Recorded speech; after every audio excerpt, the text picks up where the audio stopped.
একটি ডেজি এনে দেবে হাতের মুঠোয় এক টুকরো রামধনুর খুশি। আর আমি এই কথাটি কেন বললাম, শেষ পর্যন্ত ভিডিওটা দেখো, তবে বুঝতে পারবে। আমি এখানটায় বিভিন্ন কালারের ওয়্যাক্স এখানটায় মিক্সড করে রেখেছি। তো সেইগুলো আমি একটু একটু করে মোল্ডের চারপাশে একটা একটা পাপড়িতে একটু একটু কালার দেওয়ার চেষ্টা করেছি। আমি একটা এখানটা ভুল করে ফেলেছি, আর তোমরা যদি কেউ বুঝতে পারো কমেন্টে আমায় অবশ্যই জানাবে আমি কি ভুলটা করেছি। তো যাই হোক, আমার ওয়্যাক্স পোর করা হয়ে গেছে এবং আমি এটাকে সেট হতে টাইম দিয়েছি। চলো এটা ডিমোল্ড করা যাক। আর দেখো, উপরের কিন্তু ফিনিশিংটা খুব সুন্দর এসছে।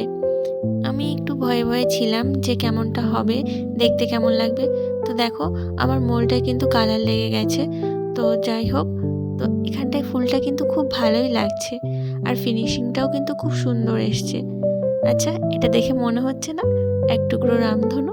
তোমাদের কাছে কোন কালারটা সবচেয়ে বেশি ভালো লাগছে? পরবর্তীতে কি তোমরা এরকম মাল্টি কালারের আরও দেখতে চাও? যদি দেখতে চাও তবে কমেন্টে ইয়েস লিখে অবশ্যই আমাকে পাঠাও।